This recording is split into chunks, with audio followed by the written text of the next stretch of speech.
चक्रवर्ती सम्राट महाराज भर्तृहरि जब युवावस्था को प्राप्त हुए तो युवावस्था में सबके हृदय में भोगाकर्षण होता है, सबको अच्छा लगता है। सुंदर पति हो, सुंदर पत्नी हो, सुंदर महल हो, खूब भोग सामग्री हो, हमारी आज्ञा पालन करने वाले सेवक हो आदि। जितना तुम सोच सकते हो उससे बहुत अधिक महाराज भर्तृहरि जी के पास था, क्योंकि चक्रवर्ती उसे ही कहते हैं। भूमंडल में एक छत्र राज, जहां से सूर्य उदय होता है और जहां सूर्य अस्ताचल को जाते हैं वहां तक उनका एक छत्र स्वामित्व।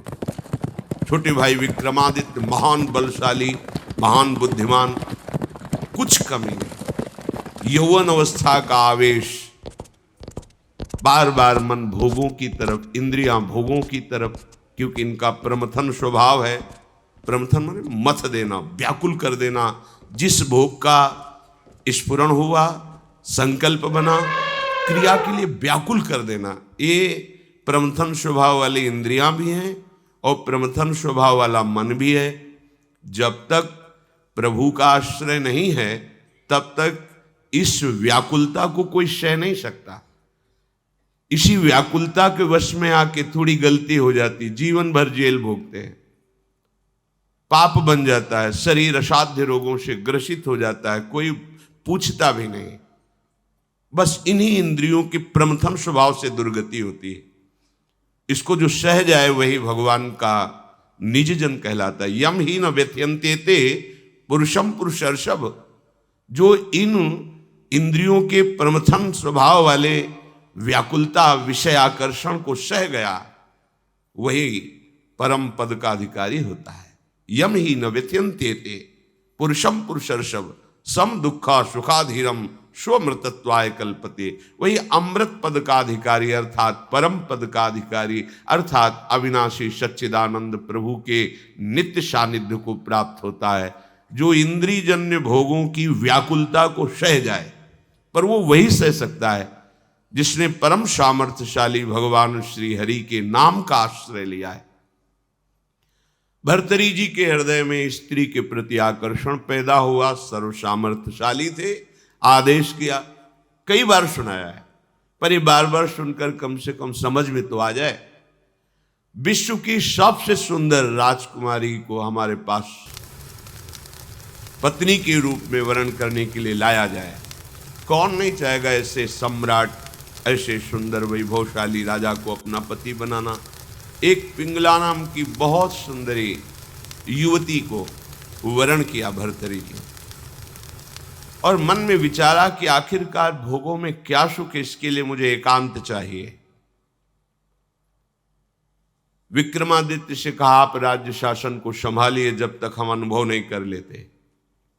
महल में किसी भी तरह की राज दरबार की बात लेकर कोई ना आवे, मुझे स्वतंत्र छोड़ दिया जाए। राजाज्ञा, संपूर्ण भोगों की बाहुल्यता महल में।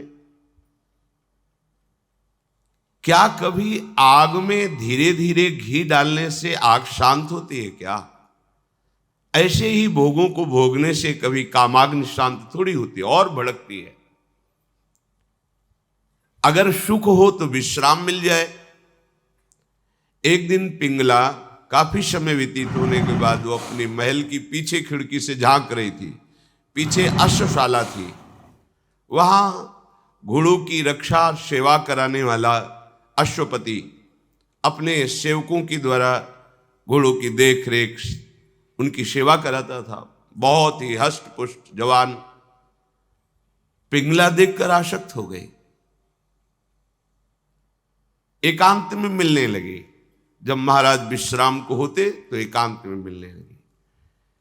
गुप्तचरों के द्वारा यह बात जब विक्रमादित्य को पता चली, बहुत अंदर से पीड़ित हुए कि क्या करूं, अगर मैं कुछ कहता हूं तो कहीं संशय न कर लिया जाए, अगर कहता नहीं हूं तो ये राजा के प्रति बहुत ही बड़ा विश्वासघात हो रहा है, और वो मेरे भ्राता हैं, मैं ऐसा सह नहीं सकता। एकांत में मिलने की प्रार्थना की। बहुत प्रवीण थी पिंगला, समझ गई महाराज ने कहा आज मेरा भाई मेरे से मिलना चाहता है, पता नहीं क्या समस्या है। उनका मुझे पता है, जाइए पहले आप पूछ कर आइए। राजा को आश्चर्य हुआ, मेरे तक बात नहीं पहुंची, इसको पता है। बहुत प्रवीण थी, पर विषयों में प्रवीणता कोई प्रवीणता नहीं कहलाती। प्रवीणता तो विषयों के त्याग की होनी चाहिए। बुद्धिमत्ता गड्ढे में गिरने की नहीं होती, बुद्धिमत्ता उससे निकलने की होती है। विक्रमादित्य ने कहा कि मेरी बात पर विश्वास किया जाए महाराज, जो महारानी पिंगला है इनका चरित्र ठीक नहीं है, ये अश्वपाल से संबंध रखती हैं, ऐसा मुझे गुप्तचरों के द्वारा पता चला है। आवेश में अंदर गए। रानी ने कहा हम बता रहे हैं। वो क्या बता रहे होंगे? वो यही बता रहे होंगे कि अश्वपाल से हमारा गलत संबंध है। ये तुम्हें कैसे? मुझे पता है। कैसे पता है? देखो हम आपको प्रमाणित नहीं करती, पर आपके भाई चरित्रहीन है। नहीं, इसका प्रमाण चाहिए। आप ऐसे पवित्र भाई के ऊपर ऐसी बात नहीं लगा सकती। तो धन दे करके किसी राज सैनिक को अपने अनुकूल करके किसी एक सदगृहस्थ परिवार को इस बात पे राजी किया कि तुम सभा में कहो कि हमारे बहू को ये राजपद पर होने पर गलत दृष्टि रखते हैं, गलत आचरण करते हैं, नहीं तो तुम्हारे पूरे परिवार को मरवा दूंगी। और वो महारानी पद में है। अगर ऐसा बोला तो सब सुख सुविधाएं आपको दे देंगी। वो बेचारा राज भय के कारण ऐसा ही बोला। महाराज की आसक्ति थी पिंगला में, भर्तरी जी की। उन्होंने बिना कुछ विचारे पिंगला की सलाह से और वो प्रमाण सदगृहस्थ जो बोला उससे उन्होंने विक्रमादित्य का राज निष्कासन आदेश कर इन्हें राज्य से बाहर कर दिया जाए, कभी हमारे सामने ना आए। हमारा ऐसा धर्महीन भाई नहीं हो सकता। विक्रमादित्य ने समझाने की कोशिश की, लेकिन उनको समझ में नहीं आया। अब तो स्वतंत्रता, लेकिन जो धर्म युक्त होता है भगवान उसकी रक्षा करते हैं। एक ब्राह्मण तपस्या कर रहा था धन लाभ के लिए। देवराज इंद्र प्रकट हुए और उन्होंने कहा कि ये लो अमृत फल, और अंतर्ध्यान हो गए। ब्राह्मण ने कहा वैसे ही दरिद्र हूं, भूखे मर रहा हूं, अमर होके क्या करूंगा, मुझे तो धन चाहिए था। तो चलो विचार आया भगवत प्रेरणा से कि ये फल हम महाराज भर्तरी जी को दे देते हैं। अगर धर्मात्मा राजा बहुत काल तक अमर रहेगा तो प्रजा सुखी रहेगी। राज दरबार में तपस्वी ब्राह्मणों के लिए कहीं कोई रोक टोक नहीं थी। वो गए महल में, मिलने की आकांक्षा की, तुरंत आदर सहित महाराज भर्तरी उपस्थित हुए। आज्ञा कीजिए। और उनका हमने तपस्या की थी धन प्राप्ति के लिए, पर मिला ये मुझे अमृत फल, क्या करूंगा अमर होकर, वैसे ही गरीब हूं। हमारी इच्छा है कि आप जैसे धर्मात्मा राजा यदि अमर रहेंगे तो प्रजा का पुत्रवत पालन करेंगे, और मुझे धन चाहिए तो आप धन दिला दीजिए और ये अमर फल ले लीजिए। अविश्वास की कोई गुंजाइश नहीं थी, क्योंकि तपस्वी ब्राह्मण थे। महाराज भर्तरी ने आदेश किया जितना ये धन चाहे इनको दे दिया जाए। अमर फल लेकर एकांत में विचार किया कि मेरा संपूर्ण मन तो पिंगला में लगा हुआ है, मैं अमर होकर क्या करूंगा। यदि पिंगला अमर हो जाए तो जब तक जीवित रहूंगा ये हमारे साथ रहेगी।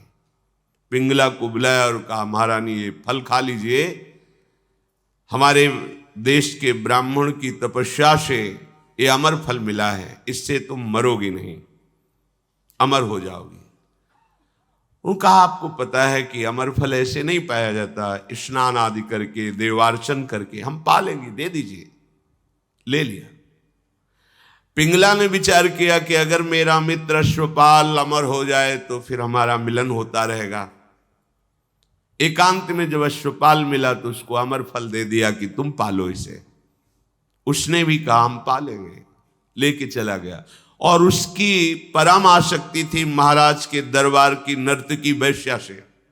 नवयुवती अत्यंत सुंदर।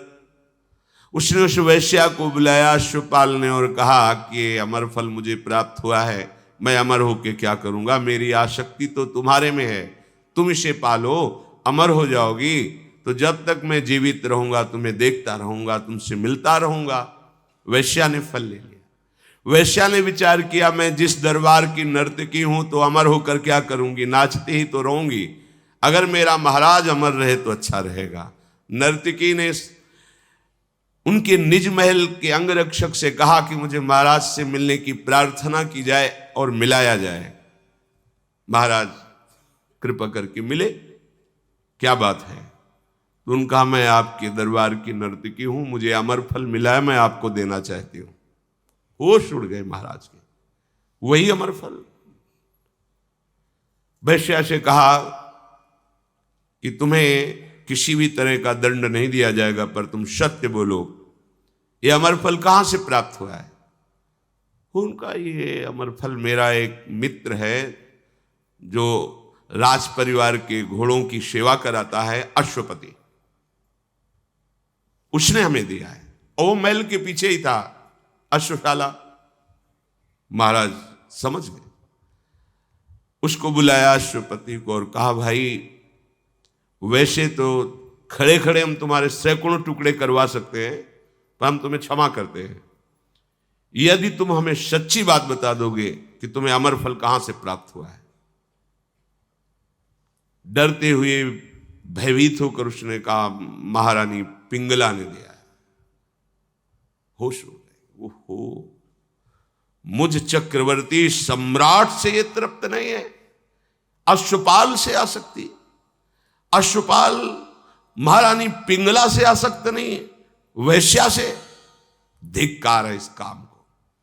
सभा में कलम पधार रहे ऐसी घोषणा कर दी जाए और गुप्तचरों को भेजा कि विक्रमादित्य जहां भी किसी भी जंगल में कहीं भी खोज कर लाए जाए, हम उनसे क्षमा याचना करेंगे। वो मेरे भाई हैं, मेरे से गलती हो गई। गुप्तचरों को पहले से ही पता था कि वो कहाँ हैं। विक्रमादित्य को भी बुलाया गया सभा में। भर्तृहरि जी पहुंचे और कहा, पिंगला को उपस्थित किया जाए। राज आज्ञा, तुरंत पिंगला जी को उपस्थित किया गया। बोले, मेरे देश के ब्राह्मणों की तपस्या का फल संपूर्ण प्रजा और राज्यसभा देखे। मैं अपनी तलवार से रानी का गला काटूंगा, पर वो मरेगी नहीं, क्योंकि इसने अमृत फल खाया है। और तलवार खींचा, जे ही प्रहार कर वो चीख पड़ी, नहीं महाराज रुकिए। क्यों? तुम्हें संशय है? अमृत फल मिथ्या नहीं हो सकता। उनका मैंने पाया नहीं। क्या किया? अश्वपाल को दे दिया, क्योंकि मेरी आसक्ति अश्वपाल से। कुछ न किसी से फिर नहीं बोले।